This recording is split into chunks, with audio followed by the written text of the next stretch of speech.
Good morning, class 12 students. This is the third part of the chapter, the rat trap. So, before we move on to our today's session, let's discuss the portion we covered in the last video. In today's session, we won't be discussing about the author as we have already discussed in the first video. So, this is the third video. So, let's discuss the portion of the past two videos. So, the chapter, the rat trap, it is written by Selma Lagerlöf, and it was written in the 1880s, and the story, it focuses on a peddler, a vagabond, who makes his living by making rat traps with bits of material he manages to obtain from shopkeepers and local people and farmers, right? And then what he does, he sells them in town, uh, but he is unable to earn enough. That is why he steals. He has resorted to petty thievery, so it means he begs and steals. So and in the beginning of the chapter, we came to know that this vagabond, he was struck by an idea that this whole world is a rat trap. This whole world is a rat trap, and it offers us the riches, the comfort of lives. Similarly, a rat trap offers, the rat trap offers cheese, pork as bait. So the figure of speech is simile, because bait here does not, because bait is, it has been compared with, with richness, with comforts of life. So the world offers us comforts of life as bait, and the rat trap offers us cheese and pork as bait. So the figure of speech is simile. And then again, rat trap, it is an example of metaphor. It is an example of metaphor because here the metaphor also means there is an underlining meaning, which means the world, right? The rat trap is the world. And so he has this idea that this whole world is a rat trap, and all it does, it tries to trap people, and the one who gets tempted, and they come and take the bait, and this trap, it's shut upon them, right? So one day when he was moving along the roadside at night, he was looking for a shelter, and he found a little cottage along the roadside. He knocked, and he was welcomed by an old man. The old man seemed very generous. The old man was all alone. He had no wife, no son. So he offered him utmost hospitality, and he gave him porridge, he gave him supper to eat. Also, he offered him tobacco, and they played Majolus, the card game, right? And it was not enough. The old man was he was so kind and so benevolent that he even shared his private matters, his confidences with the rat trap sailor, and he disclosed. The old man disclosed that he was once an old crofter. He had worked in Ramsau iron work and had managed to save 300. When he was working the Ramsau iron work, he worked in Ramsau iron work, but then he, when he became old, when he grew old, he gave up his work, and now he is supported by his cow. The cow gives enough milk for creamery, and with the help of his cow, he has managed to save 30 kronor, and he kept those 30 kronor in a pouch which hung on the wall. So he took down the pouch and he showed three wrinkled notes to the peddler. So now we have to continue, because the question arises: will the peddler steal from the old man who showed him utmost courtesy and hospitality, right?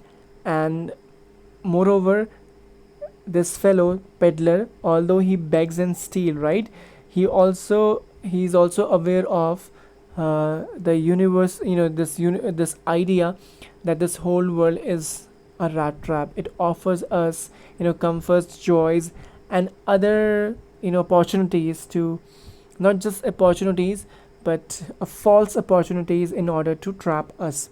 So is he going to fall for this, uh, you know is he going to fall for this bait or not? Let's find out. So the stranger must have seemed incredulous, for the old man got up and went to the window, took down a leather pouch which hung on a nail in the very window frame, and picked out three wrinkled 10 kroner bills. These he held up before the eyes of his guest, nodding knowingly, and then stuffed them back into the pouch. So this was the last paragraph. This is where we left. Now we are supposed to start from here. So the next day, both men got up in good season. So this this old man, he's actually, he, because he worked as old crofter. So you may have MCQs like, what was his profession. So he's not a milkman, although he is supported by his cow, but he's not a milkman exactly. He actually worked as old crofter in Ramso iron work. So when, if you have this MCQ where you have to identify the old man, so there may be options like old man, crofter, milkman. So you have to select the best suited, and the right option is the crofter. The crofter was in a hurry to milk his cow, and you can also see here in this paragraph, the crofter was in a hurry to milk his cow, and the other man probably thought he should not stay in bed when the head of the house had gotten up. So the next day, they both men got up in good season, and they both got up in good season means they got up early in the morning, and they got up in a good mood. And what happened? Good in good season means they woke up early. They woke up early because the crofter, because he was in a hurry to milk his cow, and the guest also, and the peddler, he also woke up because the fact that the owner of the house, he was already awake, right, he had already woken up. So that is why the guest, it is not considered good if the guest stays in the bed for long time. They left the cottage at the same time. The crofter locked the door and put the key in his pocket. The man with the rat trap said goodbye and thank you, and thereupon each went on his way. So what happened next? They both left the cottage. The crofter, he locked the door and he put the key in his pocket, and the man, the vagabond, he also said goodbye to him, and he also said thank you, and then they both departed.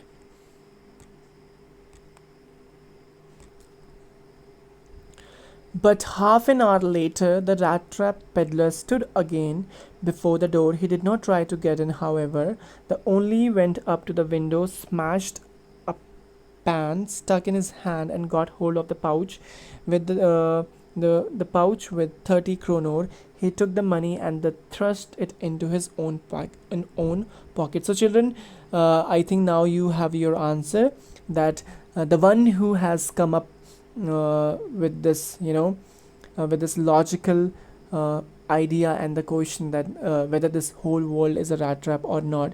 So, and he actually believed that this whole world is a rat trap, and it offers us nothing but bait in forms of comforts and riches. But now you can see this man, he himself, he has himself fallen for this trap. Understand, he himself fallen this trap, because after about half an hour, the vagabond, he returned to the cottage, and he stood in front of the house, but he did not try to get in. What he did, he broke down the window pane where the pouch hung, and then he took away the money, right, he took away the money, and then he walked off.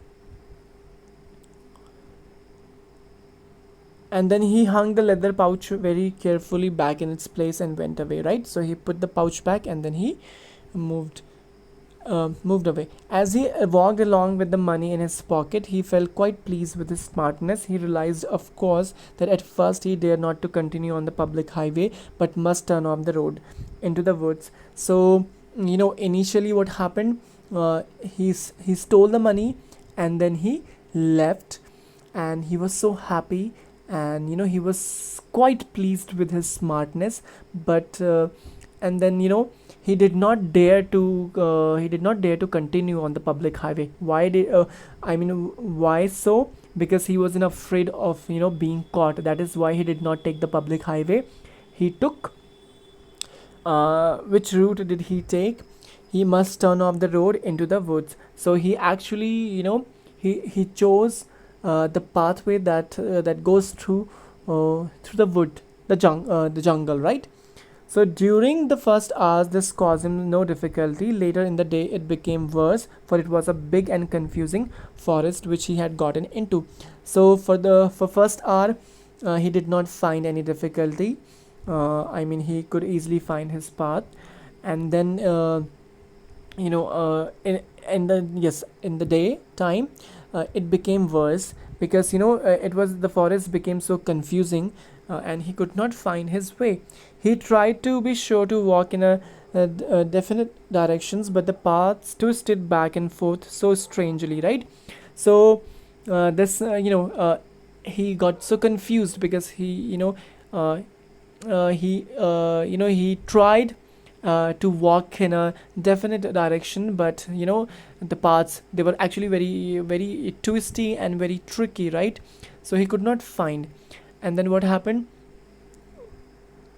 He walked and walked without coming to the end of the wood, and finally he realized that he had only been walking around in the same part of the forest. And then after a while he realized that he was moving in a circle. He could not find a way out. He was trapped. He could not find a way out of the forest. All at once he recalled his thoughts about the world and the rat trap, and this is where he realized that yes, he recalled his thoughts about the world and the rat trap, and now it is his own turn.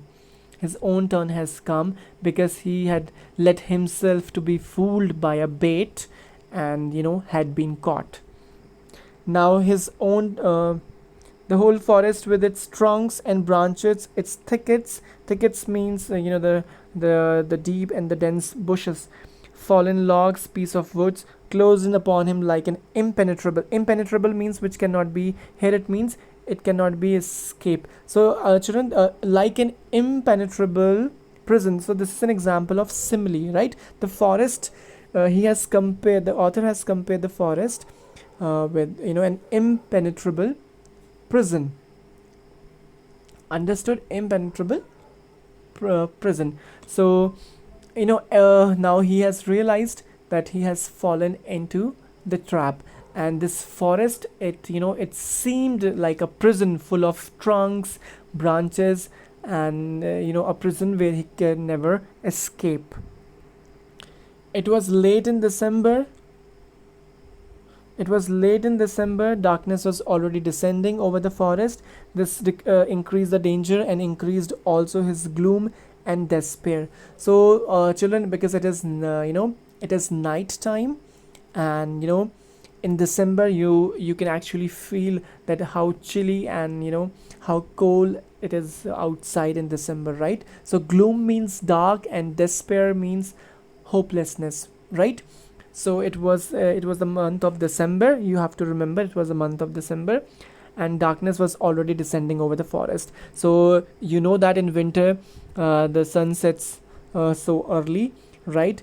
And so it means and even if you're it is already very dark in winters, right? And moreover, if you are in the forest, right? So you can actually imagine how difficult it would be to see in the forest, because even the moonlight cannot penetrate the thickets and the dense branch of trees, right? So it is usually very dark in the forest always. And moreover, it is winter, right? So you don't even get enough moonlight in winter.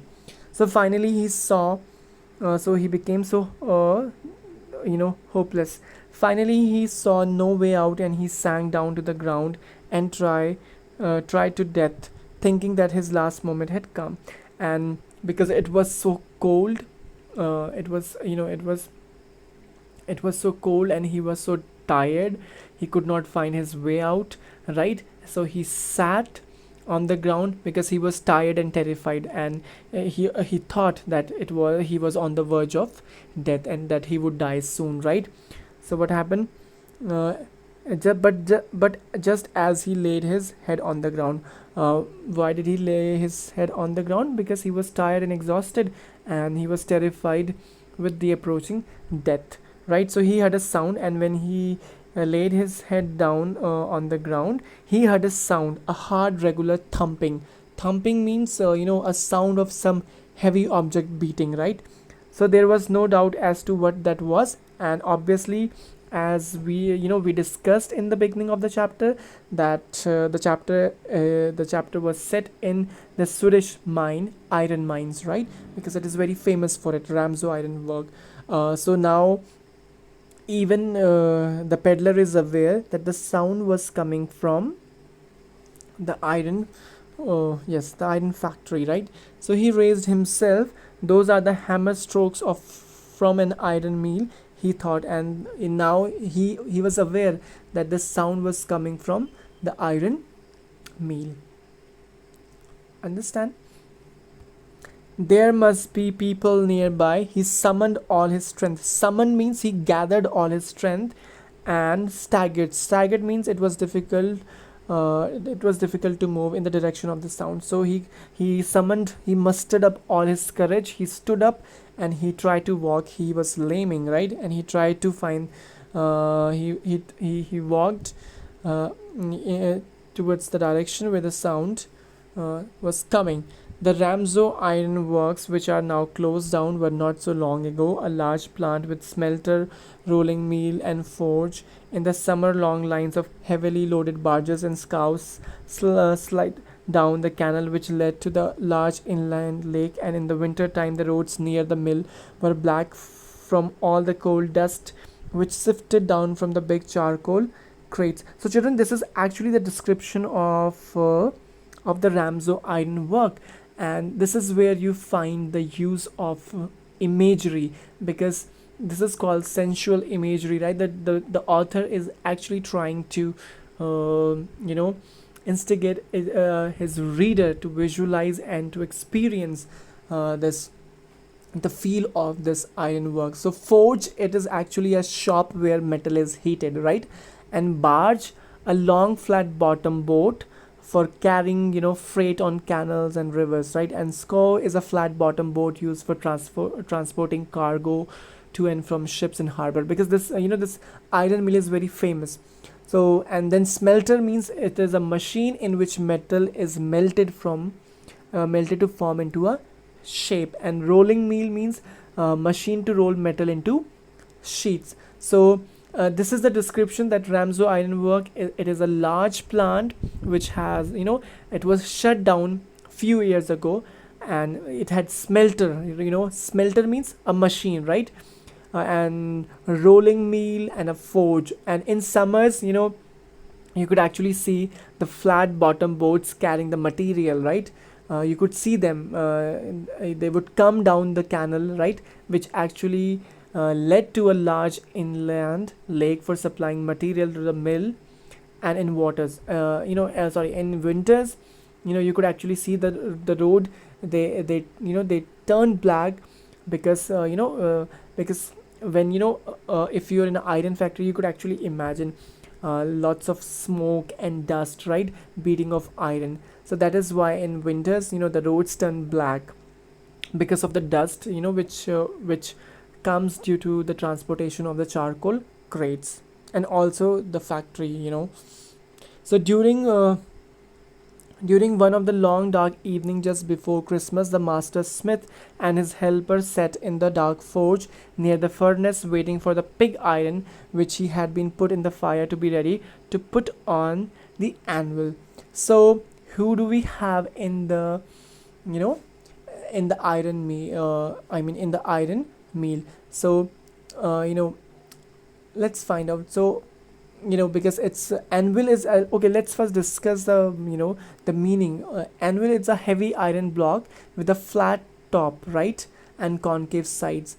And what do you mean by pig iron is actually the it is actually the raw iron, which we use to form, understand, it is like a raw material, right? Because if you must have seen in a in a welding shop, they have this pig iron and then they use it to make things, understand.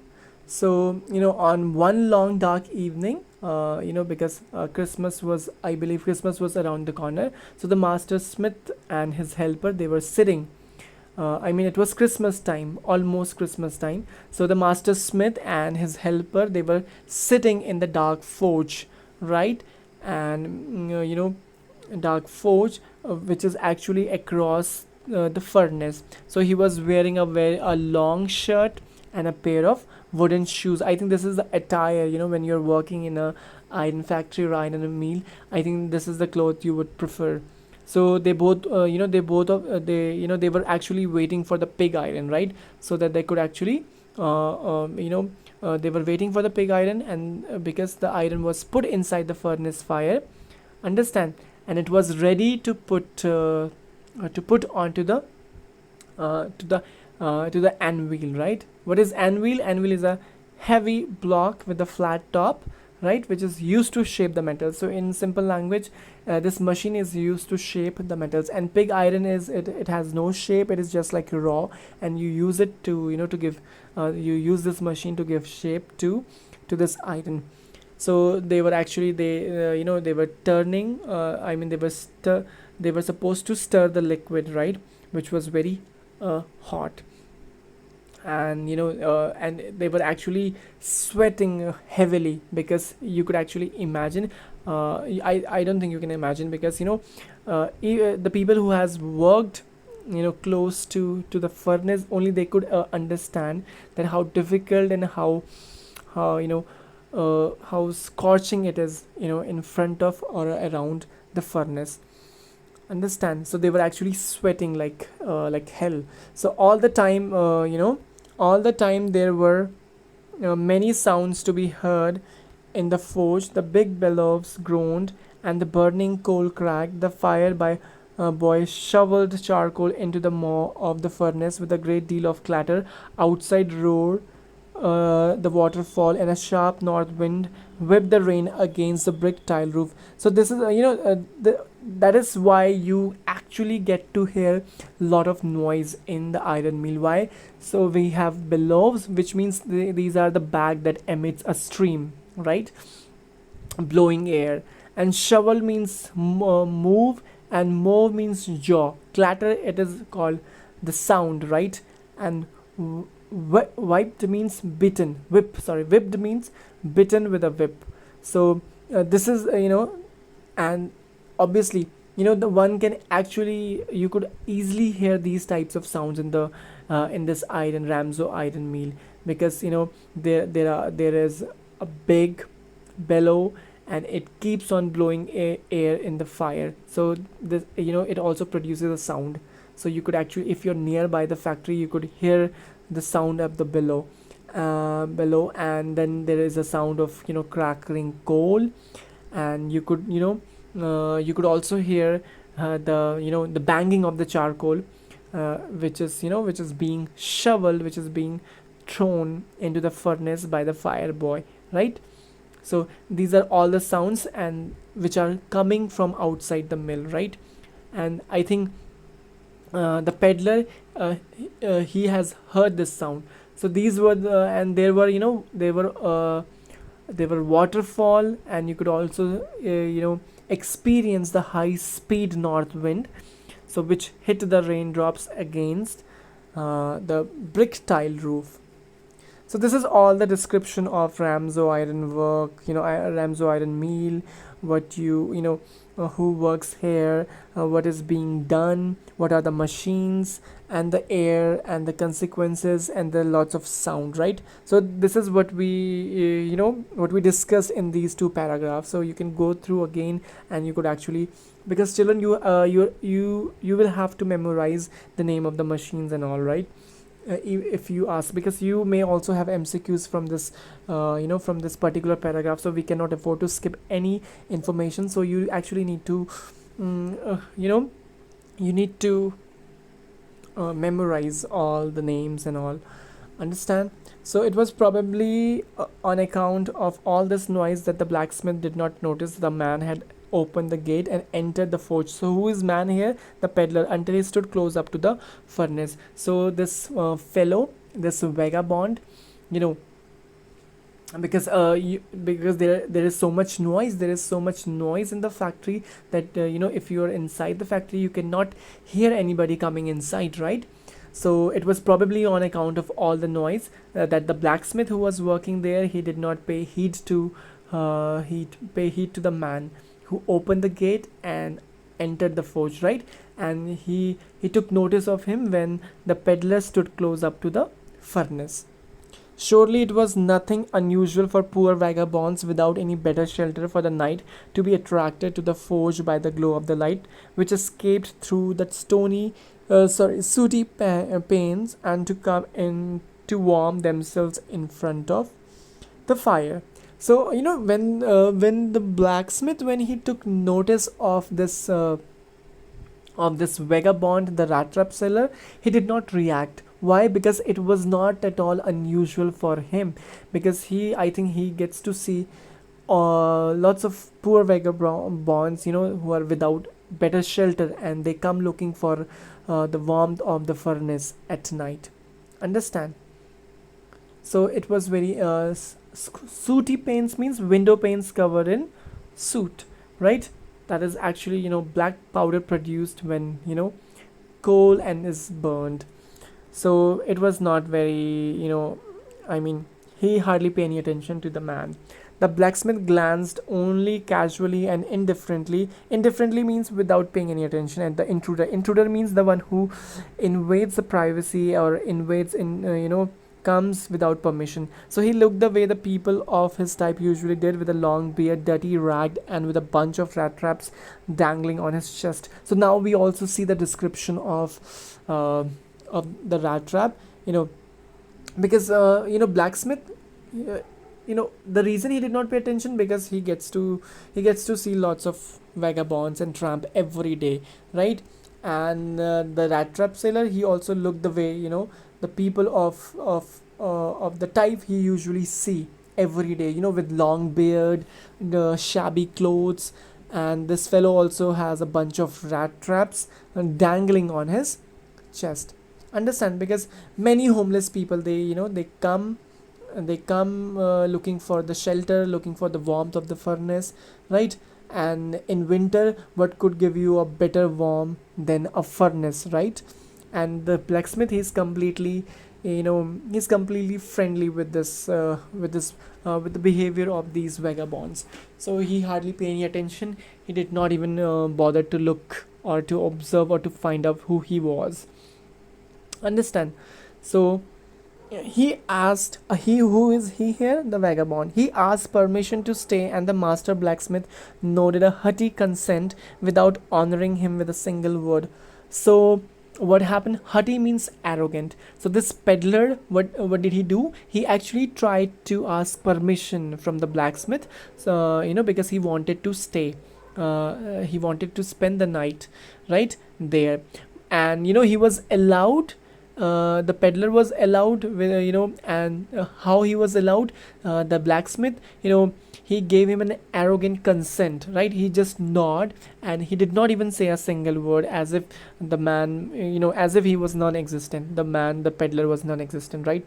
So the tramp did not say anything either. He had not come there to talk, but only to warm himself and sleep. So even the rat trap sailor, he did not talk because he was already exhausted and tired, and he was, yes, there was a lot going in his mind because he was now, he has this realization that he had fallen into this trap, right? So in those days, the Ramzo iron mill was owned by a very prominent iron master whose greatest ambition was to ship out good iron to the market. So this is what you have to remember. In those days, who was the owner of the Ramzo ironwork? It was a very prominent iron master, and what was his ambition? He wanted to ship out good iron to the market, right? So he watched the both night and day to see that work was done as well as possible.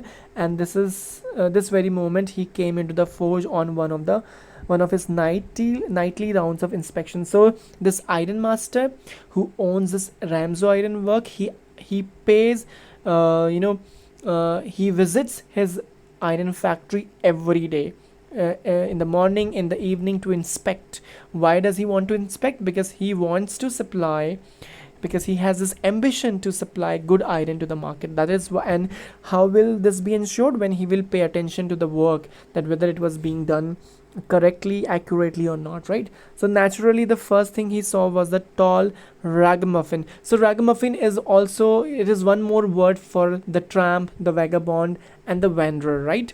So who had eased his way so close to the furnace that steam rose from his wet rags. So the first thing the iron master noticed was the presence of the peddler, the rat trap sailor, and he was sitting so close to the furnace that actually the iron master could see that the vapor, because it was wet, his rat trap sailor's clothes was dirty and they were wet, and you could actually see, due to this heat effect, the water was vaporizing, right?